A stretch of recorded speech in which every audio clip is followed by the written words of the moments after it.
The CBS Radio Mystery Theater presents...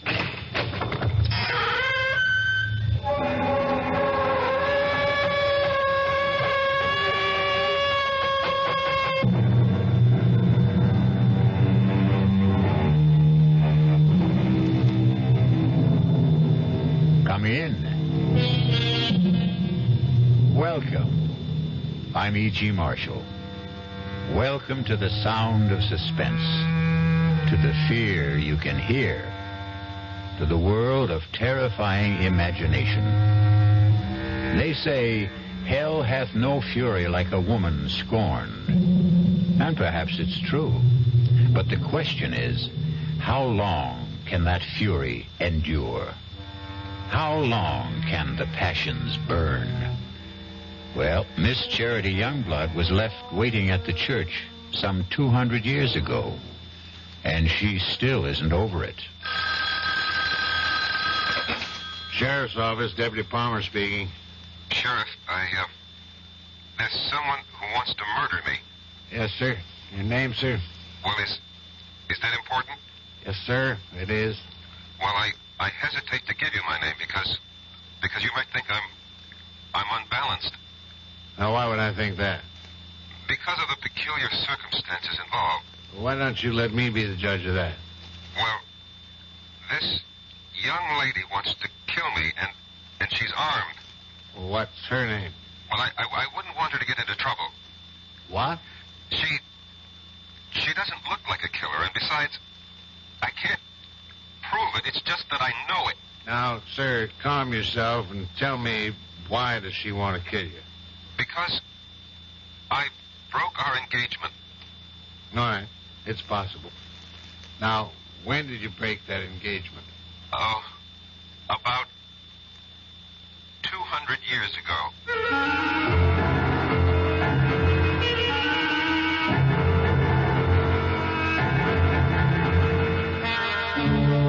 Our mystery drama, A Dream of Death, was written especially for the Mystery Theater by Sam Dan and stars Michael Tolan. It is sponsored in part by new sugar-free Diet 7-Up and by the Kellogg Company, makers of Kellogg's Special K cereal. I'll be back shortly with Act One. Hello, Ms. Goldilocks here, and welcome to my professional taste-testing laboratory. Oh, Papa Bear, could you bring that case of sugar-free Diet 7-Up over here? Another case? Miss Goldilocks, you're drinking this sugar-free Diet 7-Up like there's no tomorrow. You can't still be taste-testing it. Oh, no, Papa Bear. Sugar-free Diet 7-Up has already earned my seal of approval. It's fresh, light, natural, delicious. I drink it because I love its taste. Now hurry up. Okay, here. This sugar-free Diet 7-Up really tastes delicious. Ladies, if you're tired of switching from one diet drink to another, take some advice from Ms. Goldilocks. Try sugar-free Diet 7-Up and you'll say, yes, this one's just right. I'll bear witness to that, Goldie.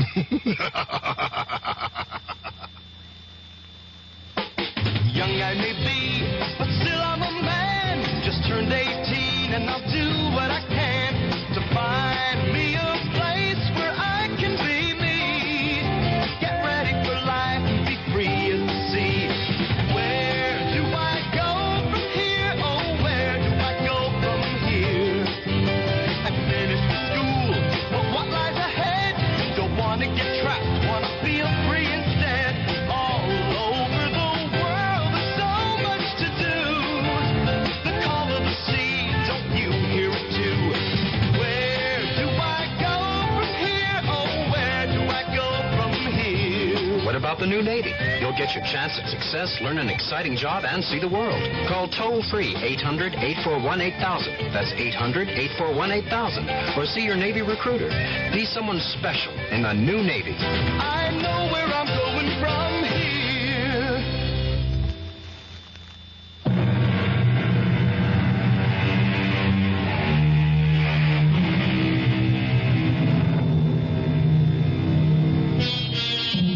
Sometimes a few notes of an incomplete melody may steal through your head. It isn't like any tune you know, and yet you've heard it before. For no reason, a name, a noise, an aroma may evoke a dim and distant memory. A memory of a place you cannot clearly remember, but it's a place you cannot completely forget. A great poet said, "Life is a dream, and even dreams are dreams." Perhaps. But sooner or later, there must be an awakening for every dream. And for Rexford Patterson, there was the rudest awakening of all. Hey, Patterson, wake up. Your lawyer's here. Huh? What? Your lawyer's here. Lawyer? Why? What do I want a lawyer for? Where am I? You're in a jailhouse. Jailhouse? How did I get... I demand to see a lawyer. Mister, no sooner said than done. He's all yours, Counselor. All right, Sheriff, if you would leave us. Bang on the door when you want out, Counselor. Who are you? Why am I in here? My name is Peter Evans. I'm an attorney. I was retained by the university on your behalf. Why do I need a lawyer? Why? Well, you're going to be tried for murder. Who is? You are. But that's impossible. You don't remember? Murder? Murder. No. Well, according to the sheriff, you were found unconscious on the floor of your study and she'd been shot. Who? Your fiancée. Charity? I killed Charity? No. Madeline Betty, your fiancée, Madeline Betty Powers. Who's Charity? Charity Youngblood. She was my fiancée. You had two of them? Look, we know you were engaged to Madeline Betty Powers. Now you say you were also engaged to a Miss Charity Youngblood? Yes. Well, what happened to that engagement? I broke it. Was the parting amicable? No. How did Miss Youngblood take it? She was hurt, angry. She was violent. What do you mean, violent? She swore she would make me regret it. She swore she would have a revenge. Can you prove any of this? Oh, yes. How? I have it in writing. Well, now, this may throw a new light on the case. When did you break your engagement to Miss Youngblood? When? About 200 years ago. Good. You see, if we can produce written evidence... When did you say you broke this engagement? I was killed at the Battle of Monmouth in 78. And 3 years before that would be, the early spring of 1775. Allow me to suggest the only plea that will save you. Insanity. No, I will insist that we plead the truth. Well, what is the truth? Self-defense. I killed Charity Youngblood in self-defense. All right. Look. Now, you may have killed Miss Youngblood in self-defense 200 years ago, but it's over. It's gone. It's done with. Nobody wants you for that. You're going to be tried for the murder of Madeline Betty Powers. Exactly. Charity Youngblood is Madeline Betty Powers. Professor Patterson. You're my attorney. I have to tell you the truth. But I can't believe it. But I can prove it. Look, go to my apartment. In the middle drawer of my desk, there's a book. An old book, an old leather notebook. Bring it here. You'll see. You'll see for yourself. Proof.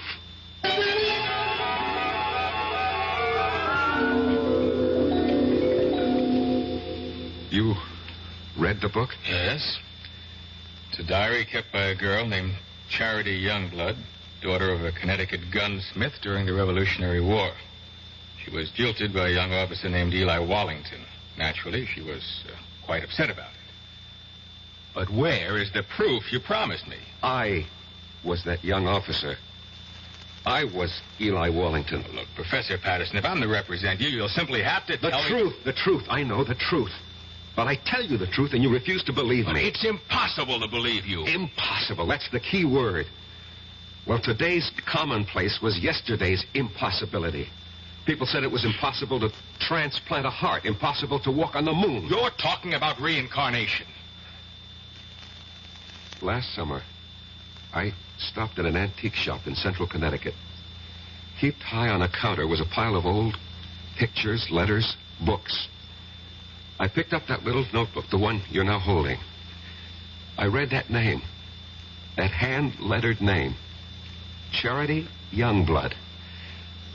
And suddenly I felt as if I'd been stabbed through the heart. I knew that name. I knew that name. Please, Professor Patterson. No, don't tell me to be calm. Don't humor me. Just listen to me. I knew that name. I knew the girl. I knew the time. I knew the place. Here, turn to the page where she describes how he proposed to her. Just don't see how Just all of... do it.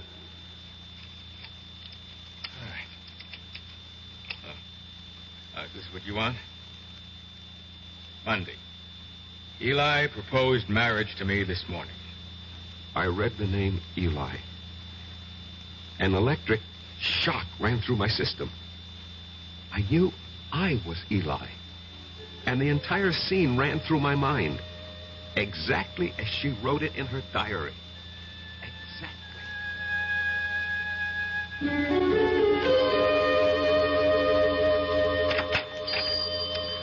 Good morning, Charity. Oh, it's the high and mighty Lieutenant Eli Wallington. Come to see my father? Well, that pistol of yours isn't ready. I've come to see you, Charity. I've been foolish. It doesn't interest me. Charity, I love you. Oh, yes, you love me. Believe me. Oh, I believe you. You love me here. You love me now. But tomorrow you'll be somewhere else. You'll see someone else. You'll love someone else. Men are fools. We don't realize at first how important it is to have a woman who really loves us. And you love me. Please go. Marry me, Charity. Eli? We'll have the banns on Sunday and marry the week after. Now, come, close the shop. We'll go riding this morning. But I promised Father... Let's be together this morning. Come with me. Oh, Eli, you're a scoundrel. Yes, Charity. But I'm your scoundrel. You must never forget that, Eli. Never forget that.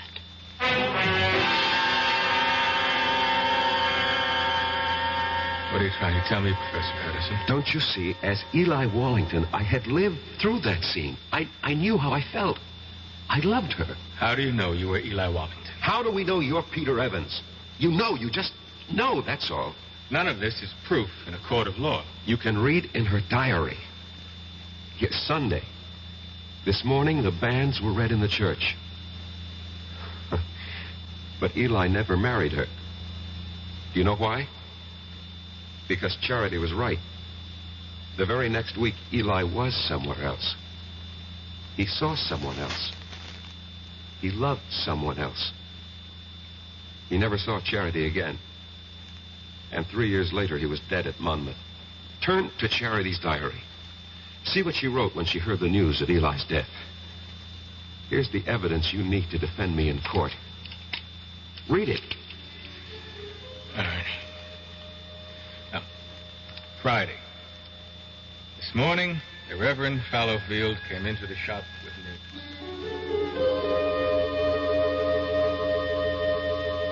Charity, I am told that Eli Wallington has fallen at Monmouth. I thought you might wish to know. Thank you, Reverend. He died bravely for his country. And I hope you can find it in your heart to forgive him. I will not forgive him. Charity. On that Sunday, that awful Sunday, I swore I'd kill him. But the boy is already dead. He'll live again. I'll live again. I'll find him and kill him. Give up this frightful hatred before it destroys you. He won't escape. If only I could help you, Charity. No one can help me. And no one can help Eli. Somewhere, somehow, someday, I'll have my revenge.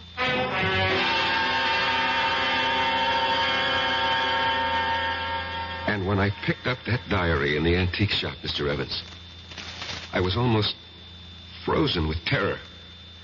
I knew I had come back. Why shouldn't she? But you know something? After a while, I began to laugh at myself. Why? Well, for the same reason you're probably laughing at me. After all, we live in the modern, rational 20th century.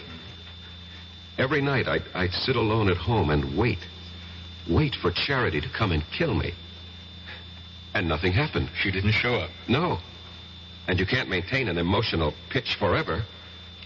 And so soon, I stopped thinking about it. And then one afternoon, I was sitting in my study. Come in, it's not locked. Good afternoon, Professor Patterson. Yes. Let me see, you're Miss... Powers. Madeline Betty Powers. I'm scheduled for a conference at exactly 1500 hours. 1500 hours? 3 p.m. We use this terminology at the engineering school. Oh, I see. You're an engineering major, Miss Powers?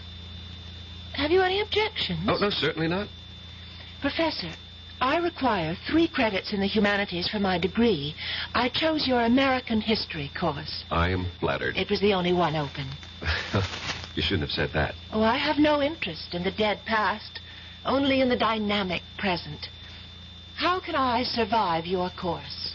First, show up for class, occasionally. Second, don't snore too loudly at my lectures.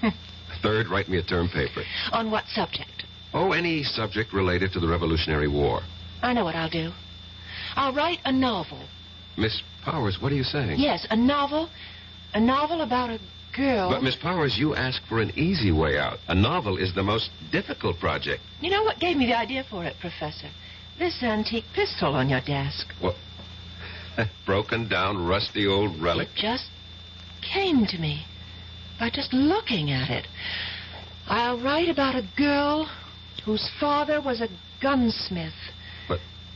What did you say? In one of the 13 colonies, Connecticut. But, Miss Powers, do you know anything about Connecticut during the Revolution? No, I'll make it up. After all, it's a novel. Have you ever been to Connecticut? No, never in my life. Now, the girl, the heroine of my novel, will be beautiful, sexy. I can see her. I can just see what she looks like. And her name, I even know her name. What is it? I think I have a good one. Her name... No, don't tell me. Write it down on a piece of paper. But don't let me see what you're writing. But why? Please do as I ask, Miss Powers. All right. You've written her name? Yes, Professor. Her name is Charity. Charity Youngblood. Professor Patterson. How did you know?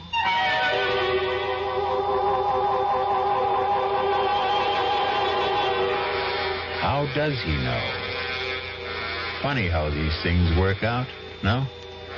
You can never tell who you'll come back as. Devil-may-care adventurer Eli Wallington becomes a serious, sober professor of history. Sexy Charity returns as a budding lady scientist. But she still has a mission. Murder. We'll return shortly with Act 2. There's nothing wrong with drinking Budweiser sip by sip, is there? Well, the brewers of Budweiser think there's a better way. Sipping's fine if you're drinking wine. But Bud is the king of beers, a hearty drink. Look, rinse a 10 or 12-ounce glass with cold water. Then, open a can or bottle of Bud and pour it right down the middle so it kicks up a good head of foam. Now, take a big drink and then swallow big. No sips. That's how it should be done. More taste, more beer drinking enjoyment. Thanks to exclusive Beechwood aging, Budweiser has a smoothness that lets it go down especially easy. Sure, it's an expensive way to brew beer, but brewing beer right does make a difference. That's why, when you say Budweiser, you've said it all. Anheuser-Busch, St. Louis. The Veterans Administration helps people in little ways. A veteran, let's say, is trying to get an apartment. He's filed to go to school under the GI Bill. He's not getting any money, but he's entitled.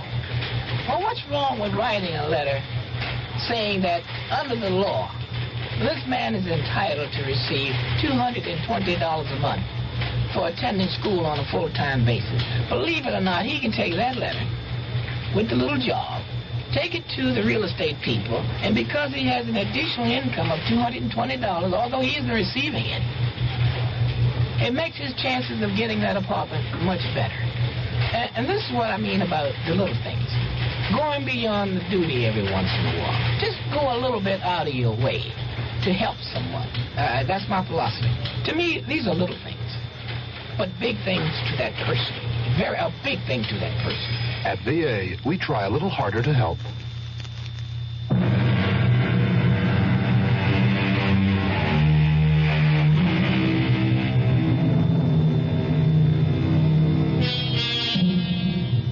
Professor Patterson, a quiet teacher of history, is in jail, accused of killing his fiancée. He doesn't deny it. What he's desperately trying to prove is that he killed the one he had 200 years ago. Where, Miss Powers, have you heard that name, Charity Youngblood, before? Nowhere. I made it up. You made it up? Well, Charity sounds like a name a girl might have had 200 years ago. And Youngblood has a kind of colonial quality to it. Charity Youngblood. It just sort of popped into my head. And everything just came to you, the whole idea for the novel, the heroine, her name, it all occurred to you just now? Yes, that's right, Professor Patterson. I simply can't account for it. It has no scientific basis. But suddenly, I have feelings that I've never experienced before. What sort of feelings? I can't describe them. Vague ideas, hazy pictures. Of what?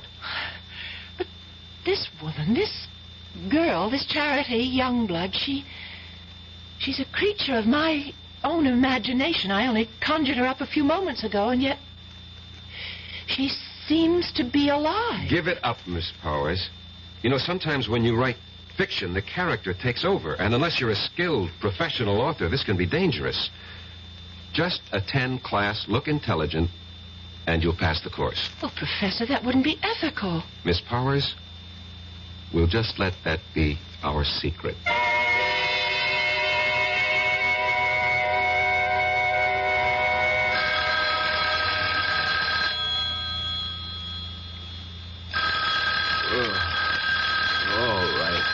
All right. Hello. Professor Patterson, this is Miss Powers. What? Miss Powers? Madeline Betty Powers. Did I wake you? I'm sorry. I know it's midnight, but I must see you at once. Please. Well, it's important. Where? Well, I'm calling from the all-night cafeteria at the Student Union building. I'll be there. Oh, thank you, Professor.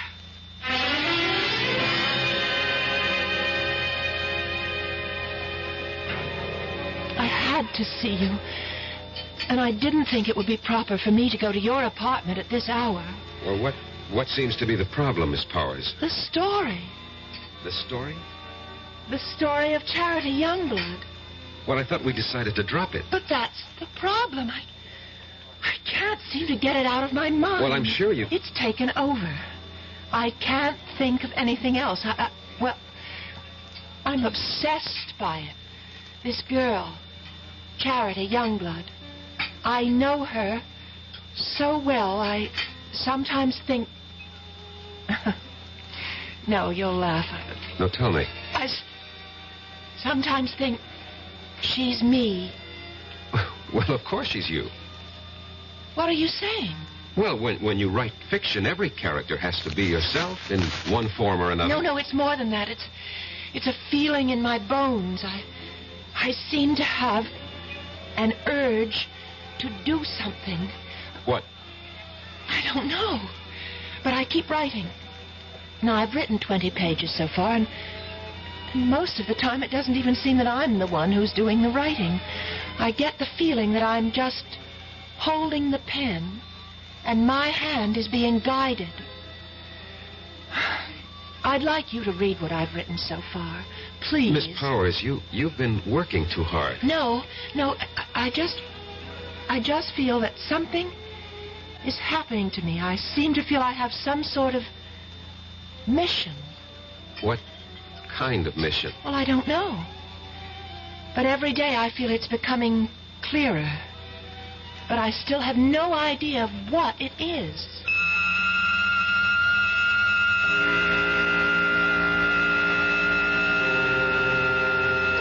And every day, Mr. Evans, she would hand me a chapter of her novel. And that novel will win me acquittal in court. Why? Because each chapter is word for word a day in Charity Youngblood's original diary. In Madeline Betty's own handwriting. Where's that novel now? In my desk. I did everything I could to get her to stop writing, hoping that somehow I could get her mind off it. But of course that was useless. After all, if she really was Charity Youngblood, and there was no doubt in my mind about it, nothing would stop her from finding it out. And every day she was getting closer. Not just to Charity, but to me. Professor, I decided to give Charity a love interest. We're about to have the war, and I've created a young cavalry officer of the Connecticut Brigade. I have a name for him. Eli Wallington. Eli Wallington? Yes. Miss Powers, you've already written more than enough to earn a good grade. It's already longer than the average term paper. Oh, but I have to finish. Why? This whole thing started as a term project. Yes, it may have started that way, but now it's something that belongs to me, and I can't help it. I have to keep writing until... Until? Until something happens. What?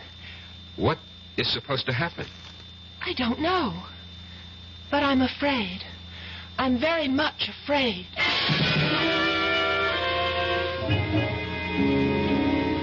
I was afraid too, Mr. Evans.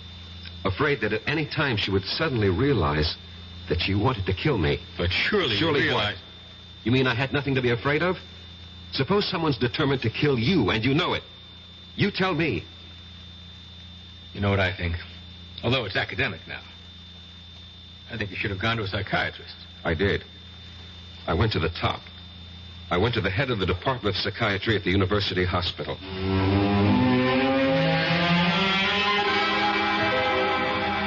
All right. Now, let us see if we can delve into the core of these hallucinations. No, let's not, Dr. Lowry. You see, these are not hallucinations. No? No. These are matters of fact. I know them to be true. You're talking about reincarnation. Yes. And you obviously don't believe in it. That's hardly the point. It may exist, for all I know. However, if it does, then we have no way of knowing who we were in a past lifetime. Perhaps we had no way of knowing. Perhaps today, with heightened powers of communication, perhaps our modern scientific technology has upset certain natural balances. Whatever. The fact is, I know. If you know, you know. What do you want me to do? Suggest a way I can live with it. I'm afraid I don't understand. Look, if a man was an alcoholic or a drug addict or a gambler, and he said to you, this is what's wrong with me, how do I live with it? What would you tell him? You are oversimplifying. I am I'll coin the word. Reincarnate. How do I live with it? Especially since my life is in danger. Very well. Why is your life in danger? I told you. Charity Youngblood wants her revenge. And she's here in the person of Madeline Betty Powers to exact it. Don't you see what you must do? No. This is all within the framework you yourself have created. If you remove the motive, you can prevent the crime. I still don't know what you mean. If she wants to kill you because you jilted her, well, all you have to do is give her satisfaction. How? Marry her. Marry her? Marry Madeline Betty? She's hardly my type. You're 32 years old. You're not married. Are you going with anyone? No. But marry her? How do I know she'll have me? Were you once Eli Wallington? Yes. Was she once Charity Youngblood? Yes. She'll have you.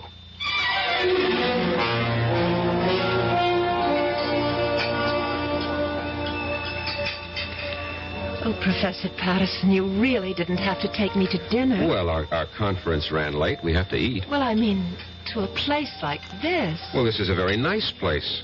Or so I thought. Oh. Would you care to dance? Oh, no, thank you. I dance rather poorly. Oh, I can't believe that. Why can't you believe it? Because you're so charming. I don't think so. At least no one ever told me that. But I think so. Do you? Why? Well, it's a subjective thing. I lied to you just now. I said I dance poorly. The truth is, I don't dance at all. Now, how is that possible? Girls who don't get asked usually don't bother to learn.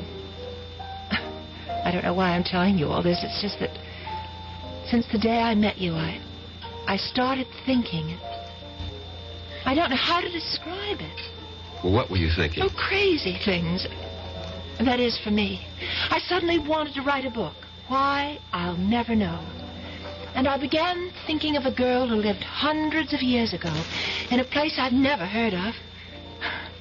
I can't understand it. Madeline Betty, maybe I can help you. Would you, Professor Patterson? Rex. Go on, say it. Call me Rex. Rex. I've also felt something since the time you walked into my study for conference. And I've been trying to analyze it. And I finally discovered what it is. It's love. Professor Patterson. Rex. And so I'm asking you, I hope that you will marry me.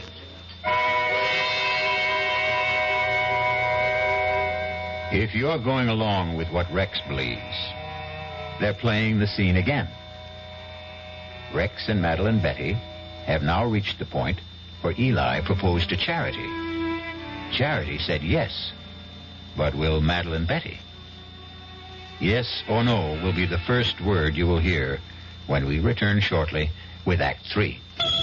And now, another story of the ball and chain, as Kellogg's Special K presents The Library. Welcome to the public library. May I help you, sir? Yes, I'd like to check out...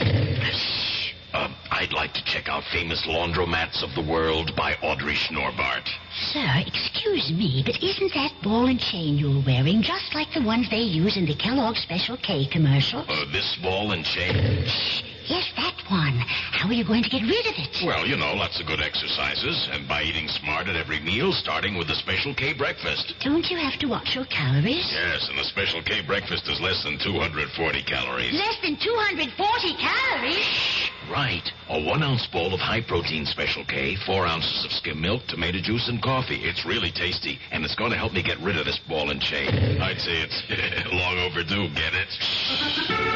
Your happy ending could begin with the Special K breakfast from Kellogg's. Who knows how to help you solve your shopping problems? Your Better Business Bureau knows. Listen, Lou, this fellow is at the door about the home repair, you know, and he wants me to sign the contract now. What'll I do? You don't have to sign that contract now, madam. You're not Lou. Who are you? I'm the man from the Better Business Bureau with some advice to help you to protect yourself. Read all the documents before you sign and take your time. He'll come back tomorrow. And incidentally, keep a copy of any form you do sign. And be sure you understand what you're signing. Oh, thank you for telling me. No need to thank me, madam. That's what Better Business Bureaus are for. To help protect consumers like you.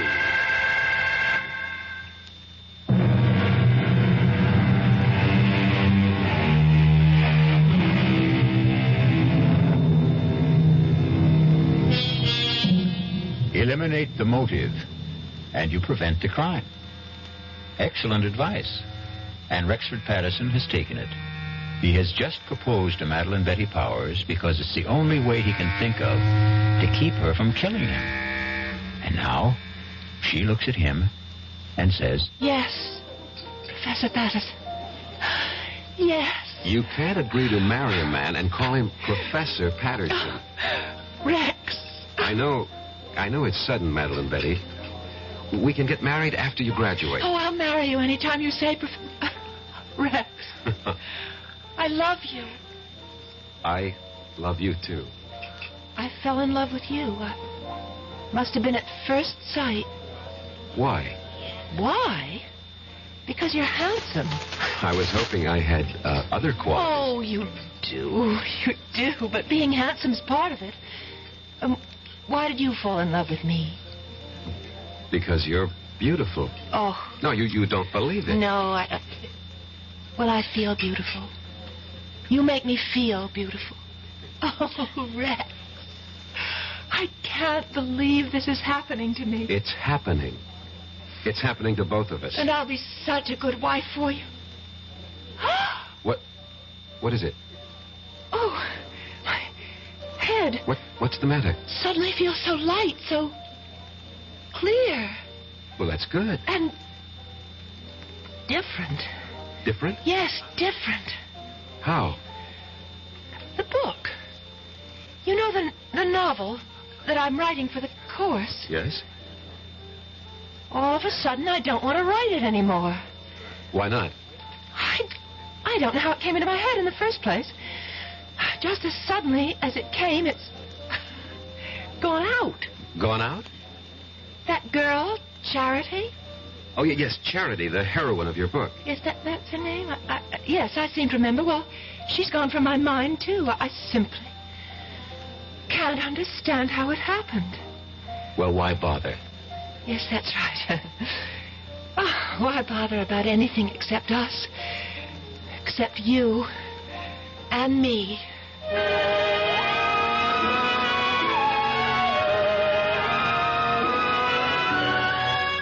So you proposed to her, Professor, and you were accepted. She seemed happy. Apparently you were reconciled. What was the problem? The problem was, Mr. Evans, I didn't really love her. Just as Eli didn't really love Charity. But within the theory you'd set up... Don't call it a theory. It's a fact. Oh, whatever. But this is what you had to do. You had to marry the girl. And I tried hard. But she made it impossible. She was... What did she do? Nothing, really. She was just so grateful to me. You pay attention to a wallflower, and what you create for yourself is a clinging vine. A vine that can strangle and suffocate you. And besides... Yes? Besides, there was Susan Miller.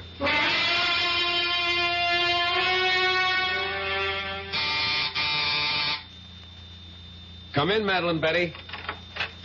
I'm not Madeline Betty, but I came in anyhow. Well, how do you do? Professor Patterson? Yes?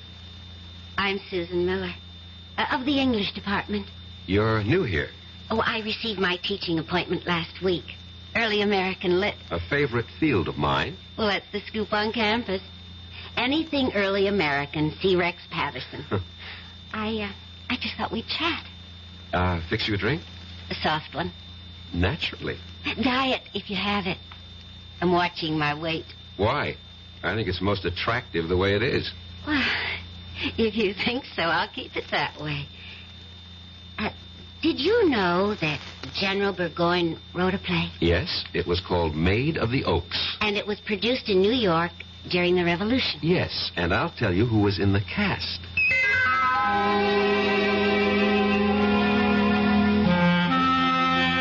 And that's how it all started, Mr. Evans. Easy, relaxed, delightful. There is such a thing as love at first sight. And it was there for both of us. But Madeline Betty... Madeline Betty.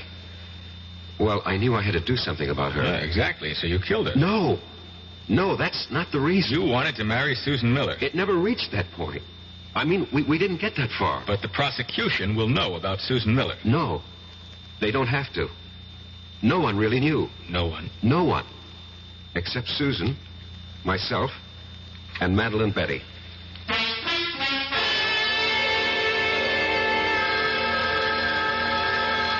I'll get it. Hello? Hello, is Rex, Professor Patterson there? Oh, who's calling? This is Susan. Miss Susan Miller. Rex, it's for you, Miss Susan Miller. Oh, thank you, Madeline. Yes, Susan? Rex, how about a drive in the country? I have considerable work to do. But I thought you had nothing to do all weekend. So did I, but, I have this research project. I see. Did your project answer the phone? No, it's nothing like that. Well, maybe we can get together tomorrow. Sure thing. Goodbye. Bye. And who is Susan Miller? She teaches here. I'll bet. What does she teach? English. You could look it up in the catalog. I'm sorry. I'm so jealous. Forgive me. You're forgiven. I just can't believe my good luck, that's all. Rex, you said you'd marry me any time I chose. Well, yes. Well, I choose now. Now? Well, next month. I want Mother and Dad and my sisters, and I have some cousins. I'd like to see the looks on their faces. The first Sunday next month. That's almost 4 weeks from now. Is that all right? Well, You haven't changed your mind, have you? But I had changed my mind, Doctor. I see. I wish I knew what doctors meant when they say, I see. Patterson, you are the one who set up the ground rules.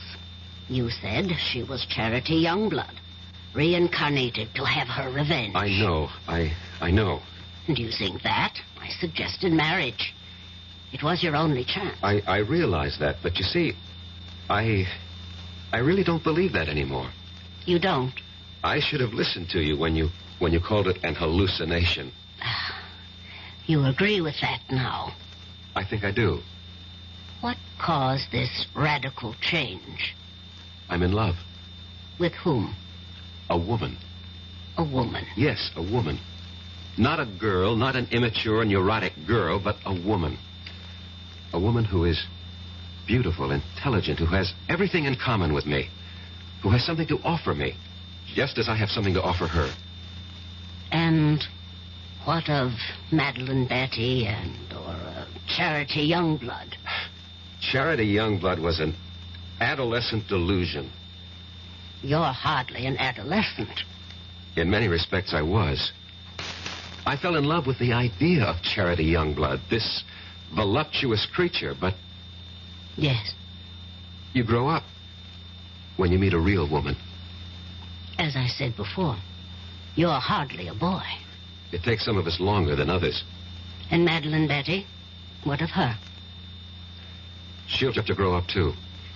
Somehow, all this, it doesn't seem fair to her. Life itself is unfair, Doctor. You make everything seem very neat.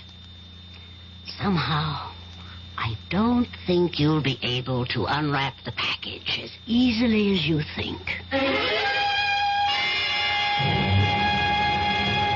But why? Why? I told you, Madeline Betty. I told you. You said you loved me. I thought I did. No. Please, Madeline Betty, don't make this difficult for both of us. Oh, Rex, please, marry me. No, it wouldn't be right. I told everyone, my parents, my sister, my friends. Oh, Rex, what can I tell them now? Would you want us to live a lie? I don't care. Rex, why did you do this to me? These things happen. You loved because I was here. You went somewhere else. You saw someone else. Now you love someone else. What do you say? I don't know what I'm saying. Look, you'll find someone else, too. I'm sorry, Rex. I've been speaking to you like a fool. You want to break our engagement? Only because it would be best for both of us. For whatever reason. I won't stand in your way. Excuse me. Hello? Rex? Could you... She doesn't have to call back. I'm leaving. But before I go, Rex, I'd like to have a memento of us. I'll leave you what I wrote about Charity Youngblood, and, could I have... Anything, Madeline Betty. That... Anything. Pistol, that old, broken, antique pistol? Well, certainly, of course. Well, goodbye, Eli. What did you say? Nothing. What did you call me? I called you by your name. Goodbye.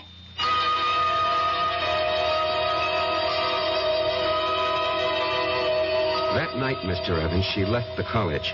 Her roommate called me and said Madeline Betty had disappeared. Didn't you feel that perhaps you should investigate? No. Well, to tell you the truth, I felt relieved.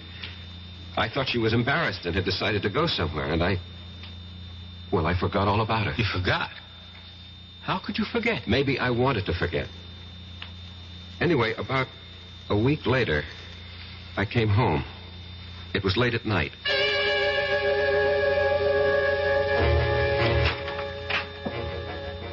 Good evening.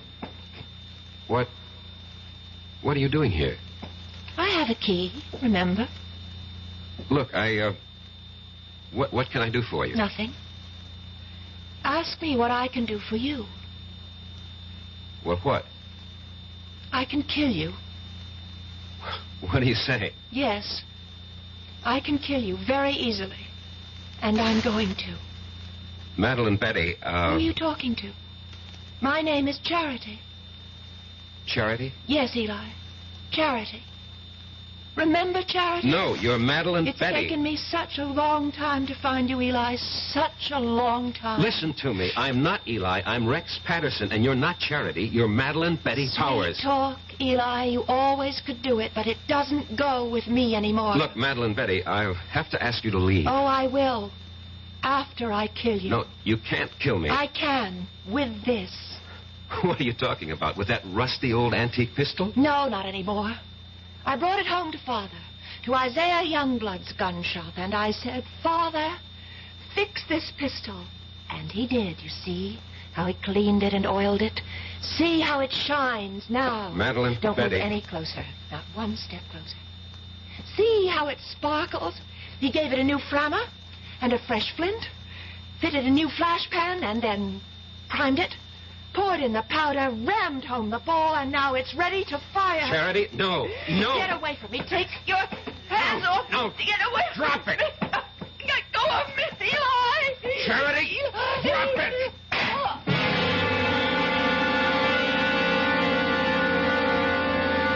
We struggled for the gun, and at the last second, the barrel must have turned toward her, and she pulled the trigger. And that's your defense? That's my defense. You want me to plead that defense? I want you to tell the jury exactly what happened, why it happened, and the way it happened. Show them the written proof. You're sure that's what you want me to do? Yes, I'm sure. I'm sure because it's the truth. Well, I hope the jury buys it. Would you have bought Professor Patterson's story? You would. A pity you weren't on the jury. Because 12 good men and true, actually 6 of them were women, deliberated for a full week and decided that Rex would have to pay the price. Not just the price for Madeline Betty, but also, as it turned out, the price for Charity. I'll be back shortly. This is Ray Scott for the President's Council on Physical Fitness and Sports. Sometimes we're accused of exaggerating the importance of a game, along with millions of Americans across the country. Well, maybe so. But one thing is sure. We certainly under-exaggerate the importance of physical fitness and sports among our children. We send our kids to the best schools we can to get the best education they can, and yet we often completely neglect their physical education. Phys ed departments are usually the first to suffer when budgets are cut. That's why we urge you to support the physical education departments in your schools and to make sure your kids are getting the kind of programs and instruction that will do them the most good. Physical fitness can help them develop into healthier adults and help them live up to their full potential. For more information, write the President's Council on Physical Fitness and Sports, Washington, D.C., 20201.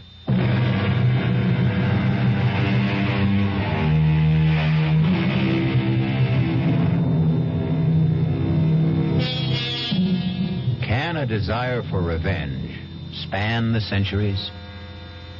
Not a comforting thought, exactly. It's all most of us can do to hew to the straight and narrow during one lifetime. If we're going to have to pay for the sins of other incarnations and existences, well, who has the price? But there is no price for our next meeting, when we shall enjoy another suspenseful experience. Our cast included Michael Tolan, Marion Seldes, E.V. Juster, Ira Lewis, and Robert Dryden. The entire production was under the direction of Hyman Brown. And now, a preview of our next tale. The answer's still the same. No dog, no baby. Just be happy with these dumb plants. They're bad enough. Taking up the whole bloody windows. I hate you. Yeah, look, I'll let you keep them. I hate you. I wish you were dead. What did you say? I said I hate you. I wish you were dead. Did you really say... Hey, what? What's this? The bloody plants are on my neck. Hey, Barbara, they're all around me. They're choking me. I can't get them off. Hey, Barbara, they're too strong. Barbara, don't stand there. Get them off. No. Get the scissors. Barbara, the scissors. I hate you. I hate you. I want you dead. Radio Mystery Theater was sponsored in part by Anheuser-Busch Incorporated, brewers of Budweiser. This is E.G. Marshall inviting you to return to our Mystery Theater for another adventure in the macabre. Until next time, pleasant dreams.